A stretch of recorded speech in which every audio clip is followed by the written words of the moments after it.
This is Dan Dix here reporting for Press for Truth with breaking news today. People who refuse to self-isolate could be detained under a proposed Victorian law, as the Victorian government is now pushing a new bill to detain conspiracy theorists and anti-lockdown protesters and families. This is the long progression of a march towards a total authoritarian regime in Australia. You may recall this pregnant lady who was arrested in her pajamas in her home simply for organizing one of these protests. Well, recently a Rebel News reporter was covering one of these rallies in Australia, and he was arrested by this authoritarian regime. We're also seeing clips like this coming out of the police in Australia completely ransacking a market full of mothers who are shopping for groceries, as again, things are spiraling way out of control. This may seem familiar because we're seeing similar things here in Canada. I reported on this. COVID-1984 secret facilities for the uncooperative.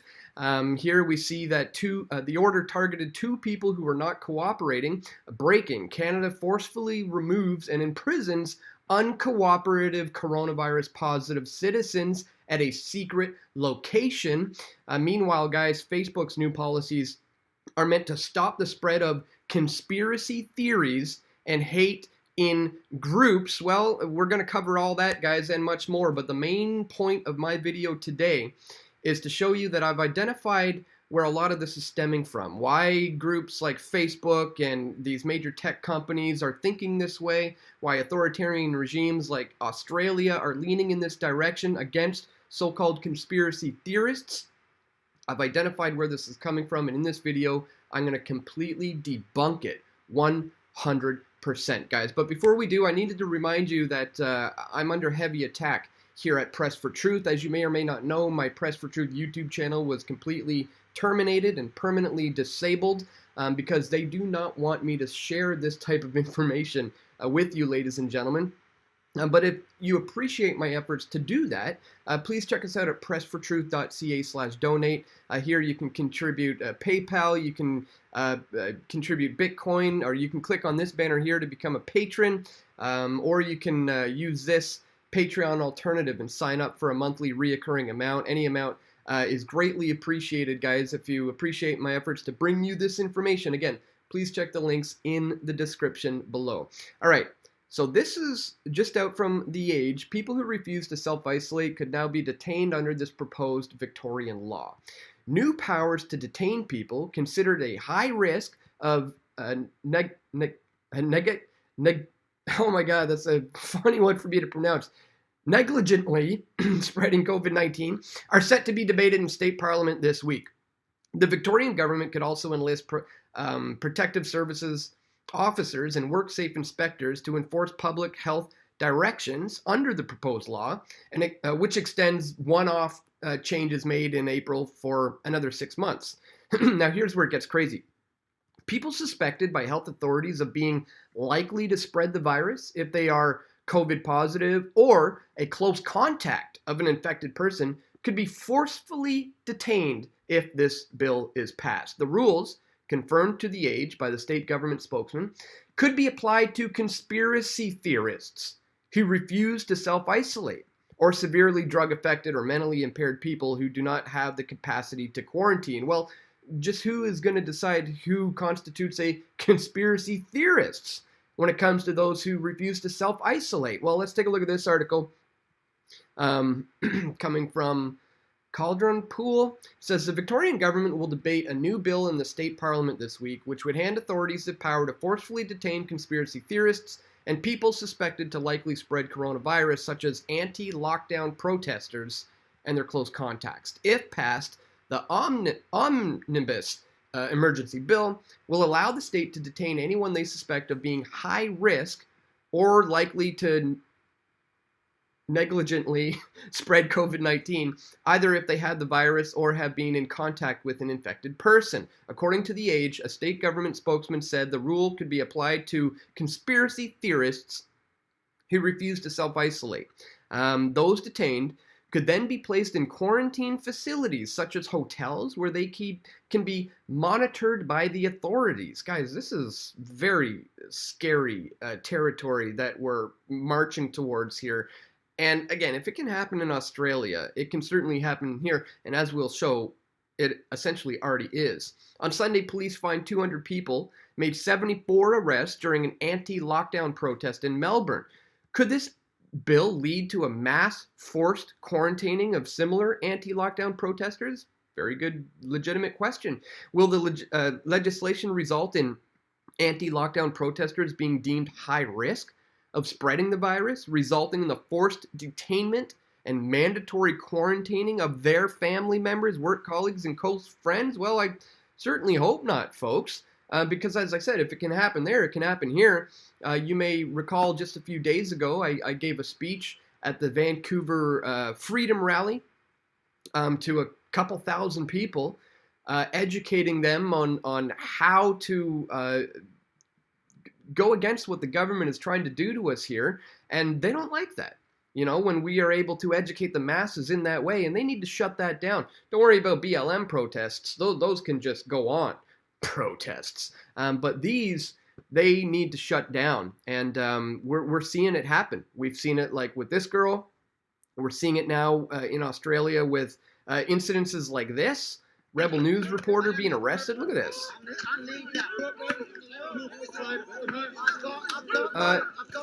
Ridiculous.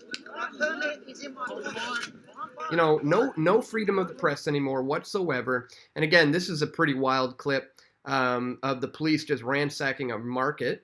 The people chant freedom. Just brutal. Look at this.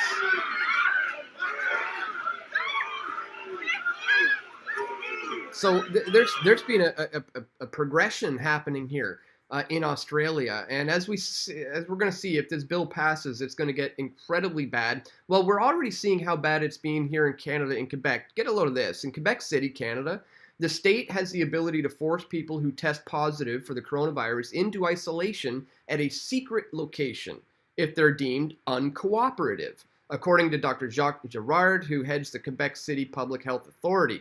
During a portion of a press conference exclusively translated by Rare Foundation USA, Girard discussed an instance where patrons from a particular bar were told to wait for a test result for the coronavirus. The patrons disregarded the orders and went to other bars before the test results came back positive, which led them to be taken and forcefully placed into isolation by the state.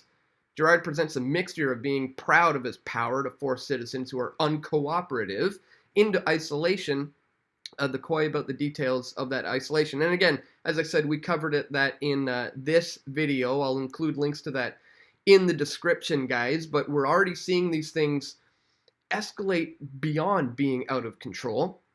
And we're gonna, as I said, debunk where this is all coming from. But before we get into that, let me show you this. Facebook's new policies are meant to stop the spread of conspiracy theories and hate in groups.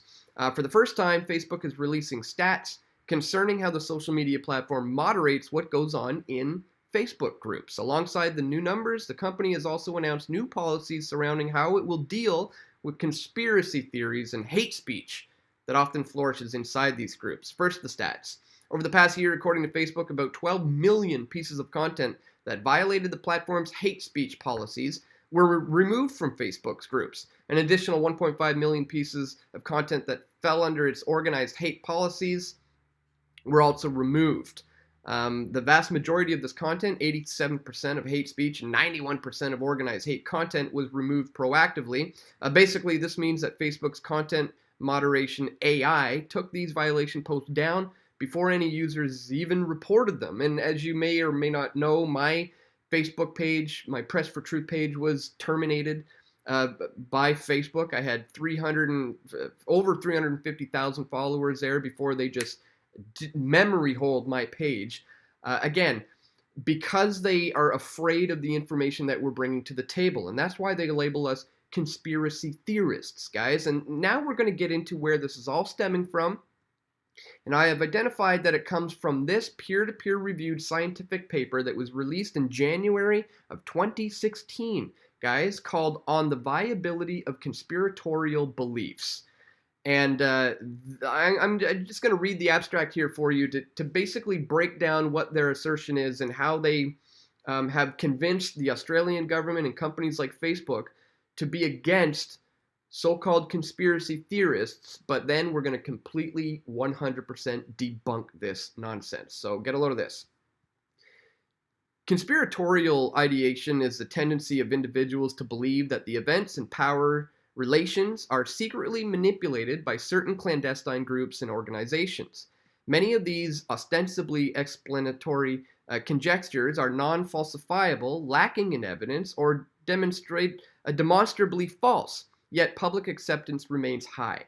Efforts to convince the general public of the validity of medical and scientific findings can be hampered by such narratives, which can create the impression of doubt or disagreement in areas where the science is well established. Conversely, historical examples of exposed conspiracies do exist, and it may be difficult for people to differentiate between reasonable and dubious assertions. In this work, we establish a simple mathematical model for conspiracies involving multiple actors with time, which yields failure probability for any given conspiracy. That's their whole premise here. Parameters for the model are estimated from literature examples of known scandals, and the factors influencing conspiracy success and the failures are explored. The model is also used to estimate the likelihood of claims from some commonly held conspiratorial beliefs. These are namely that the moon landings were faked, climate change is a hoax, vaccinations is dangerous, and that a cure for cancer is being suppressed by vested interests. Simulations of these claims predict that intrinsic failure would be imminent, even with the most generous estimates for the secret keeping ability of active participants. The results of this model suggest that large conspiracies, like those with over 1,000 agents, quickly become unattainable and prone to failure. The theory presented here might be useful in counteracting the potentially deleterious consequences of bogus anti-science narratives and examining the hypothetical conditions under which sustainable conspiracy might be possible. So this is their outline, that they have used science and mathematical equations to be able to prove why these conspiracy theories are just that, simply theories, and not facts. On the viability of conspiratorial beliefs. Now, guys, I put together a short documentary, I guess you could call it. It plays like a documentary. It's just under 7 minutes long, though. I produced this the week after this paper was produced, so I could completely debunk what is being said here. Sadly, perhaps that fell on deaf ears, because now we're seeing people just eat this up as if it is scientific fact. Well, I've completely debunked this, so I'm going to play for you now this short documentary styled video that I made completely debunking this, guys. But before we do, I want to remind you, again, if you appreciate my efforts to bring you this information, please check out pressfortruth.ca/donate. Links will be located in the description below. And if you appreciate the info I'm bringing to the table in this video, be sure to click the thumbs up button and share it with your friends and family. But without further ado, guys, here is my short documentary titled On the Viability of Conspiratorial Beliefs, Debunked.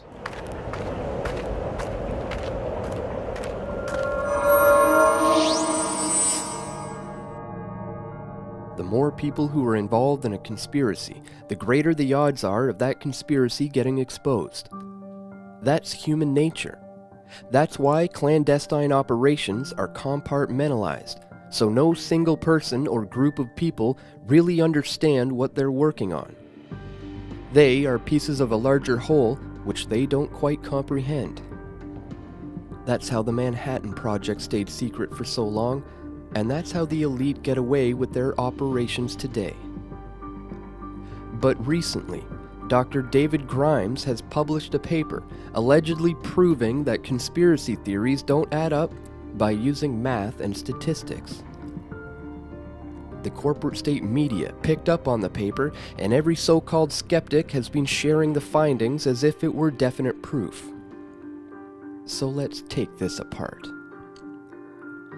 The paper is called On the Viability of Conspiratorial Beliefs and was published in the open access peer-reviewed journal PLOS1. This paper may be the best example of why peer-reviewed doesn't equal scientific proof. Ignoring the argument of compartmentalization, the basic premise is that if man-made climate change is false, or if vaccines weren't safe, or that if there was a cancer cure that is purposely covered up because it's not patentable, if those things were true, so many people would have to be in on it that leaks would occur and the conspiracy would be exposed. Here's the problem.